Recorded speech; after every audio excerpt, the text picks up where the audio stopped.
now I want to turn to Fadi Eadeh, who is coming to us from Seattle. Our next session is about algorithms, news, and emotions. So kind of shifting gears to the context in which we think about how we consume information online and how different emotions may play a role in certain kinds of politically relevant outcomes and policies. Fadi, it's great to have you here. Whenever you are ready to share screen.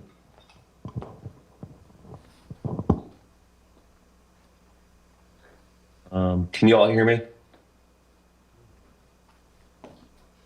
Anybody? Can you hear me? Okay, yes, great. Sorry, I'm getting over a cold as well. So Emily, you're not the only person that's dealing with this right now.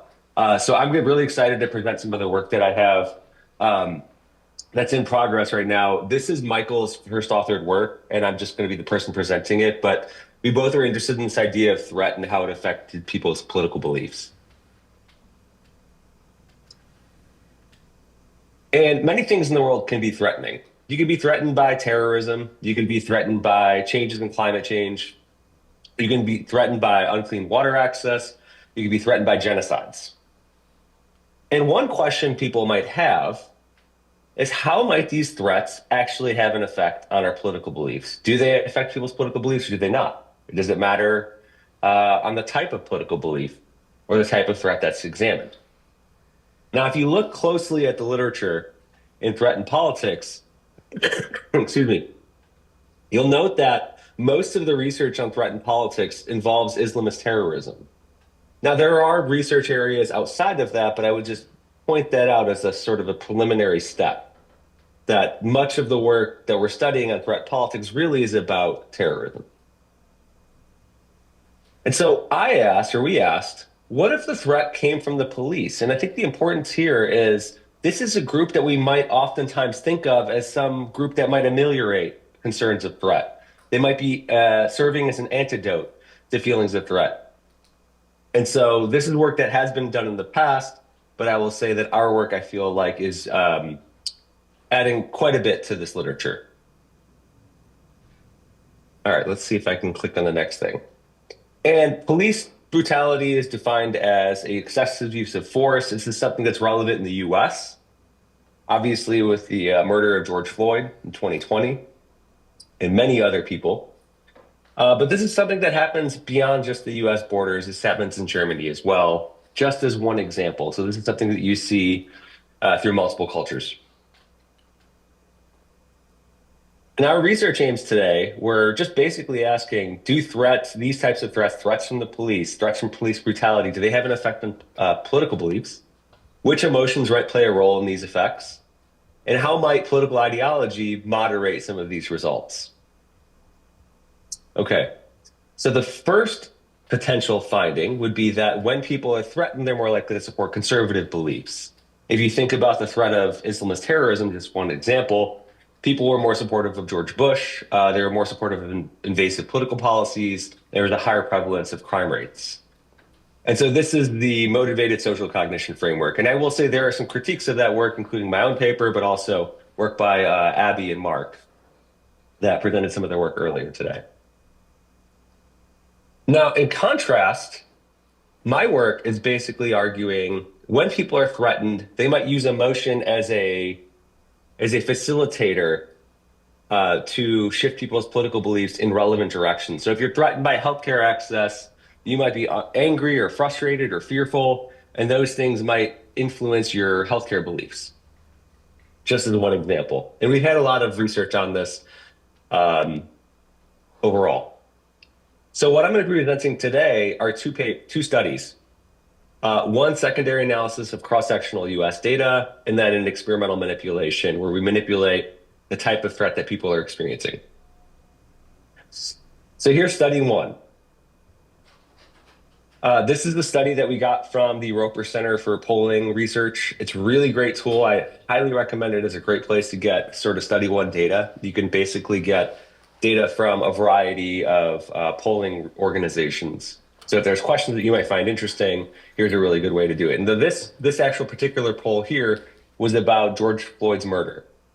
And here's some ideas on the sample characteristics. And we're basically wondering, when people are viewing the police as violent or aggressive, does that have an effect on their political beliefs? And we controlled for a variety of variables. So the predictors would be these. So the severity of police violence against the U.S. general public was a 1 to 5 measure from not at all serious to very serious or extremely serious.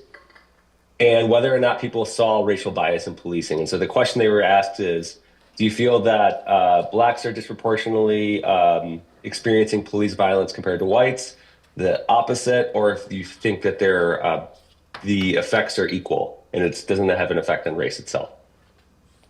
Here are a variety of measures on our outcomes, including demilitarization, accountability, and support for police, racial bias training for police. And then here are some of the covariates that we included. They would include age, race, income, gender, and education. And we also checked for moderation by political orientation. All right. So first set of findings.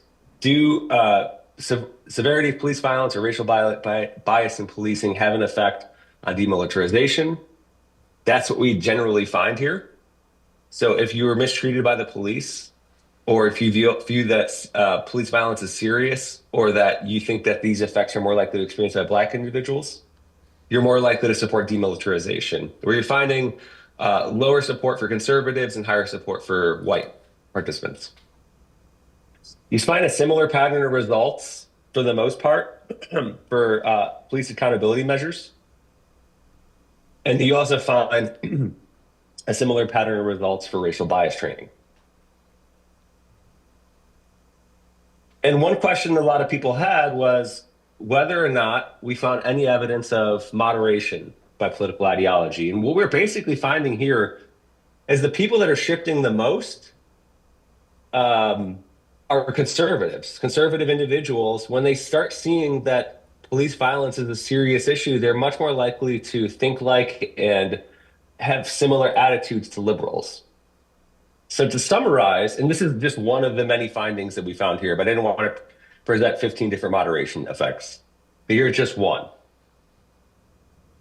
So to summarize, when people viewed police violence as threatening, they were more likely to support, and especially if they thought that Black individuals were more affected by this compared to white individuals, they're much more likely to support demilitarization of the police, accountability and racial bias training, and that we found some evidence for some covariates that had some effects. Of course, we have to say that this is cross-sectional data. And we wonder basically whether or not if you randomly assign people to the threat of policing versus not, does that have an effect on policing attitudes? And are there certain emotion mechanisms that might be playing a role in these effects?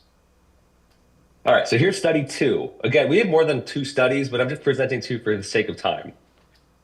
Here's a quasi-experimental, a quasi-representative sample from Cloud Research, where we asked to get data basically that is matched to the census with age, I think age, sex, and gender. Age, sex, and race are the 3 that they typically use. So we randomly assigned people, whoopsies, there it is, to a warrior versus guardian versus control condition. I'll explain that in a second. We asked them how they're feeling to report their mood. And we also asked a variety of measures on demilitarization and accountability policies. We have more measures than just these, but just for the sake of time, I'm just going to present these 2.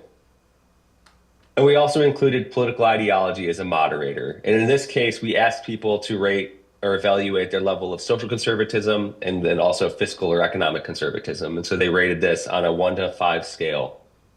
And we correlated these items together and created a composite.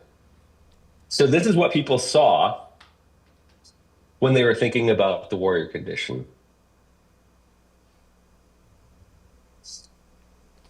And this is just one type of policing style that's out there, and something that you're seeing, I think, more and more these days.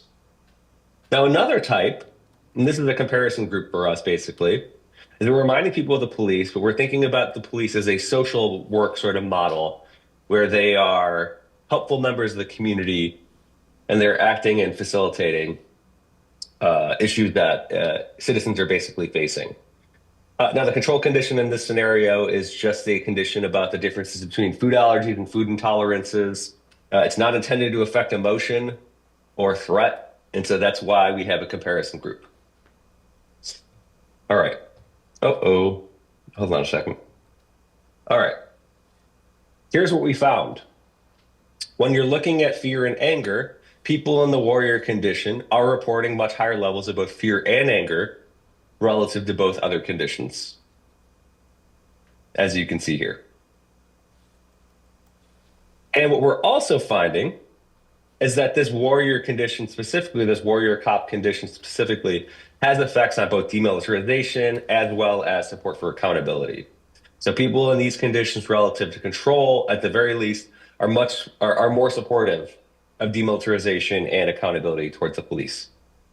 Where in some cases we find the difference between the different threat conditions or the different cop conditions. So that's what we find. And we also examined whether or not these effects were influenced by emotion.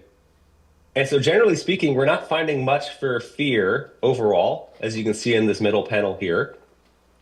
And with respect to the effects of anger, the effects are much more likely, are significantly, there's indirect effects that are statistically significant that suggest that when people are feeling anger in the warrior cop condition, they're more likely to support demilitarization.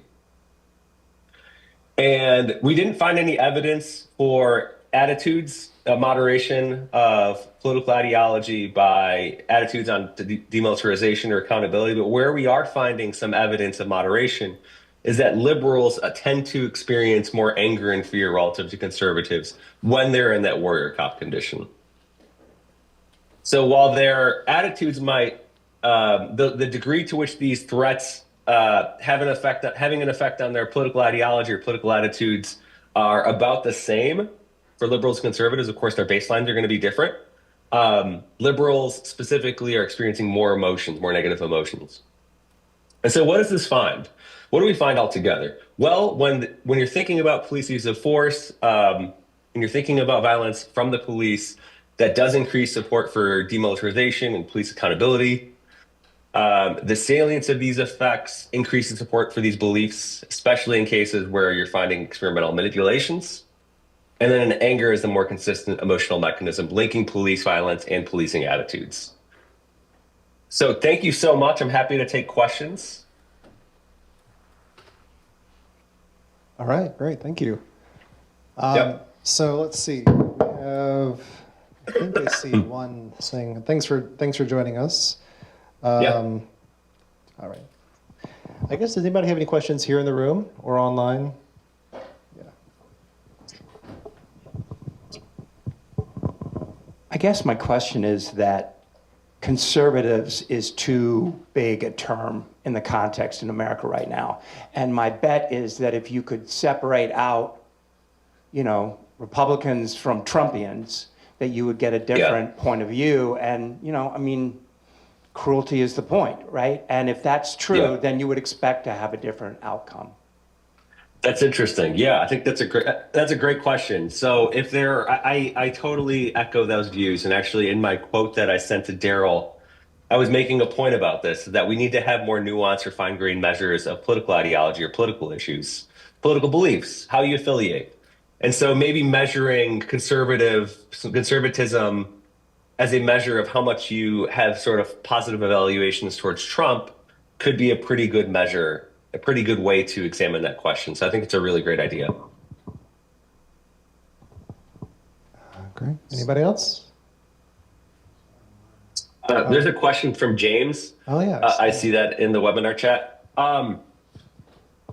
So basically we view anger as a collective action emotion. When people are feeling basically outraged from what they're seeing, they're more likely to want to help resolve or fix the problem.